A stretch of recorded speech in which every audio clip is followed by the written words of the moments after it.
The Philadelphia 76ers. Who do you think of when I just say that name to you? A lot of people would say Joel Embiid recently, cause you know he's a fucking shitter.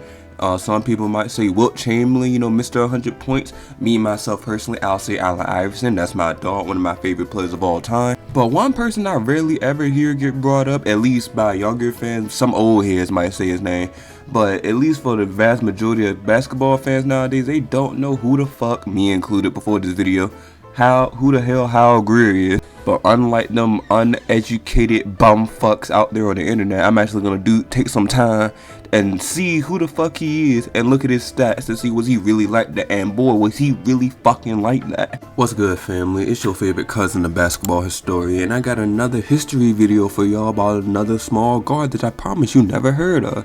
So without any further ado, sit back, relax, maybe even grab a snack and get ready to gain some knowledge. Hal Greer was a 6'2", 175-pound guard selected with the 6th pick in the second round. He started his career in 1958 and ended it in 1973 and made the All-Star team 10 times in a row. And not only that, he was also an All-Star MVP, an NBA champion, 7-time All-NBA, and was also a member of the NBA Top 75 team. And he ended his career off as a Hall of Famer. Even to this day, he's still the 76ers all-time leader scorer with 21,586 points. So if that don't show you how fucking nice he was, well, I got some more for you. But before we get into anything else about this nigga Hal Greer and how much of a beast he was on the court, remember to like, comment, and or subscribe if you haven't already. I'm so close to that big 100, so please, if you haven't subscribed, please do so. It's free. It really helps the channel. Alright, thank you. While doing research on this video, you know, looking at old game footage, looking at old interviews, people talking about him, one thing they always said was he could light up the score sheet, and he was a very consistent shooter, especially from the 15 to 12 feet area, alright? So with him being basically Mr. Consistent every single night, his stats really showed that for his career, he averaged 19 points, 4 assists, and 5 rebounds. And even though he very rarely shot over 50% for a season, even in some games, more like mid 40s, high 40s, everyone else was shooting the high 30s and low 40s, so he was really knocking down shots out there. Please keep in mind, please remember that he went to the All-Star game 10 times in a row, and during those 10 seasons, he averaged 22 points, 4.5 assists, and 5.5 rebounds, around the same thing he was doing his whole career. So for y'all that don't know, this man was pretty much unguardable during his time, because no matter who he played against, no matter who he was going up against, he had the same numbers, if not better. But let's be honest, the All-Star team, the All-Star game, don't no one really give a fuck about that. Them regular season games, don't no one really give a fuck about that. It's all about them goddamn playoffs, boy. And even in the playoffs, where you facing good teams, good defenses every single night, he still put up 20 points, 4 rebounds, 5 fucking assists. It didn't matter who he was playing. He putting up his stats and shooting a good percentage. Well, good, depending on the rest of the league. And the last thing I want to mention before we get into his top games, his best games of his career, is that I want to mention his championship run in 1967 where he led the Philadelphia 76ers to their first championship. Yes, you heard me right, he led them. When it came to getting fucking buckets, when the time came to put the ball in the motherfucking basket, who did they turn to? They didn't turn to Mr. 100 points Wilt Chamberlain. No, he only averaged 21 that playoff run.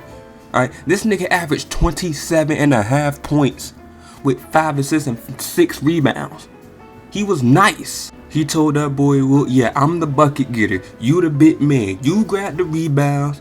When I rarely miss, you grab that shit and get it back to me. I'ma dump it to you all sometimes, but mostly I'ma get these fucking buckets, nigga. And y'all already know your favorite cousin, the basketball historian. This is always my favorite part of these videos. Looking at their game stats just to see what the best games of their career was. On February 21st, 1964, he put up 50 points, 8 rebounds, 7 assists, damn near a triple-double versus Boston, the defensive juggernaut with Bill Russell at the center position, sending everything backwards. He put up 50 on their ass. January 21st, 1962, he put up 44 points, 10 rebounds, and 8 assists as a member of the Syracuse National playing against Philadelphia and Wilt Chamberlain. So not only did he give Bill Russell buckets, he also gave Wilt ass buckets too.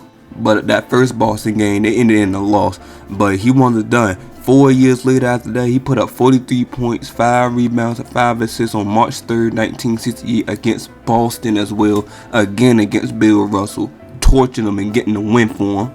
And then on October 17th, 1969, playing against the LA Lakers with the dynamic duo of Jerry West and Wilt Chamberlain, put up 40 points, 10 assists, grabbed 3 boards. And I'm pretty sure they got the win. I might need to fact check that. So remember, the next time you having a conversation or hear somebody talk about some of the greatest guards or some of the greatest players in 76ers history, make sure you tell them, hey, you ever heard of Hal Greer? If not, you don't know what the fuck you're talking about. Alright family, thank you so much for watching this video. Make sure to like, comment, and or subscribe if you enjoyed. Make sure to share it with somebody if you want to expand the knowledge so everyone knows who all these great players are. And with all that out the way, y'all boys stay safe out there, alright? Peace, peace. I draw it up and execute, I need a coaching job. I'm the type to help my man score, I'm finna throw the lob. These niggas ain't touching paper, they just broken lost. In the 300, it bends the earth like I train with Todd. Historic run, not for real, I'm on a global tear. Probably think I got the game rigged, I never played it fair.